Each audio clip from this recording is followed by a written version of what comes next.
भजन संहिता की श्रृंखला में आज हम पेश करते हैं भजन संहिता 50।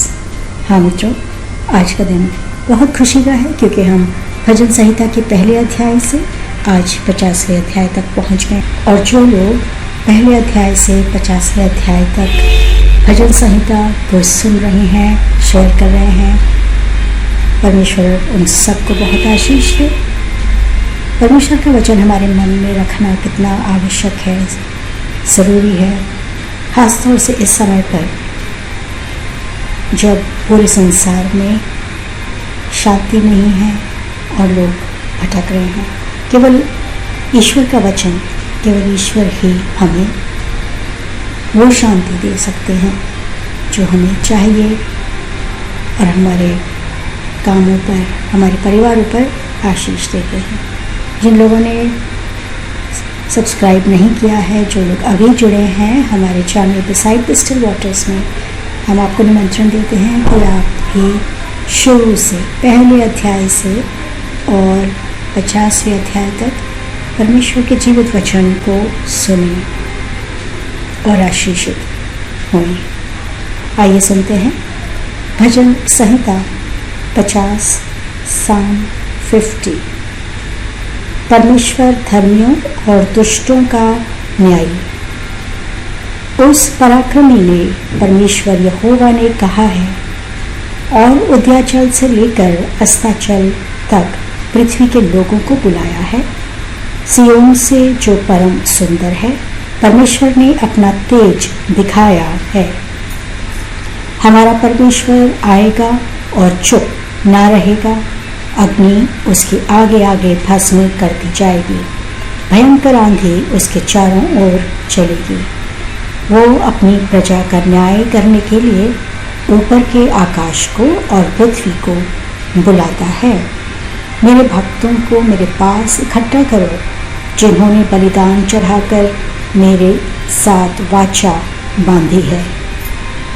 आकाश उसकी धार्मिकता को घोषित करता है, क्योंकि परमेश्वर तो आप ही न्यायी है। हे मेरी प्रजा सुन, मैं बोलता हूँ। हे इस्राएल, मैं तेरे विरुद्ध साक्षी देता हूँ। परमेश्वर, तेरा परमेश्वर मैं ही हूँ। मैं तेरी बलियों के लिए तुझे नहीं फटकारता। तेरी होम बलियाँ तो निरंतर मेरे सम्मुख रहती हैं। मैं ना तो तेरे घर से बछड़ा, ना तेरे पशुशालाओं से बकरे लूँगा, क्योंकि जंगल का एक एक जानवर और हजारों पहाड़ों के पशु तो मेरे ही हैं। मैं पर्वतों की सब पक्षियों को जानता हूँ, और मैदान में चलने फिरने वाले प्राणी मेरे ही हैं। यदि मैं भूखा होता तो तुझसे ना कहता, क्योंकि जगत और जो कुछ उसमें है वो मेरा ही है। क्या मैं सांडों का मांस खाऊं, क्या बकरों का लहू पीऊं? परमेश्वर को धन्यवाद का ही बलिदान चढ़ा, और परम प्रधान के लिए अपनी मन्नतें पूरी कर। और संकट के दिन मुझे पुकार, मैं तुझे छुड़ाऊंगा और तू मेरी महिमा करेगा। परंतु तुझसे परमेश्वर कहता है, मेरी विधियों का वर्णन करने का और मेरी वाचा को मुंह में लाने का तुझे क्या अधिकार है? तू तो शिक्षा से घृणा करता और मेरे वचनों को पीठ पीछे फेंक देता है।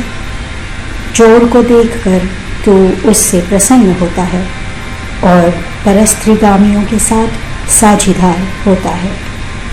बुराई करने के लिए तेरा मुंह खूब चलता है और तेरी जीभ छल की बातें गढ़ती है।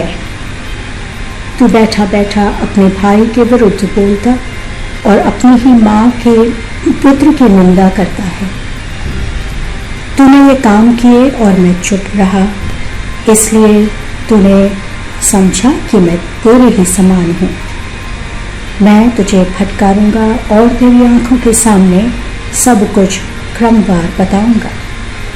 हे परमेश्वर को भूलने वालों, ये बात समझ लो, कहीं ऐसा ना हो कि मैं तुम्हें फाड़कर टुकड़े टुकड़े करूं और कोई छुड़ाने वाला ना हो।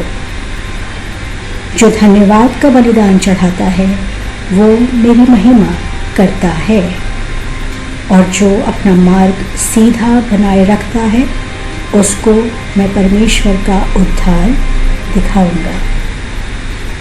परमेश्वर अपने इस गहरे वचन पर बहुत बहुत आशीष दे। हम सब एक एक शब्द को पढ़ें और समझें कि परमेश्वर हमसे क्या चाहते हैं। दिखावा करके देना, लोगों के सामने कुछ दान करना, परमेश्वर को ये नहीं चाहिए। परमेश्वर को केवल धन्यवाद का ही बलिदान चाहिए। दिन रात हर पल हम परमेश्वर का धन्यवाद करें, क्योंकि इससे वो खुश होते हैं। कितनी सुंदर बात है, एक छोटा सा धन्यवाद का शब्द, और परमेश्वर वो सुनने के लिए अपने बच्चों की तरफ कान लगाए रहते हैं। धन्यवाद क्यों ना दें।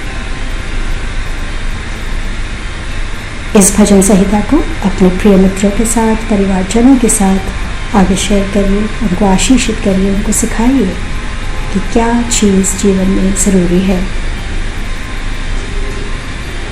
इस चैनल को अगर आपने अब तक सब्सक्राइब नहीं करा है तो कृपया सब्सक्राइब करिए।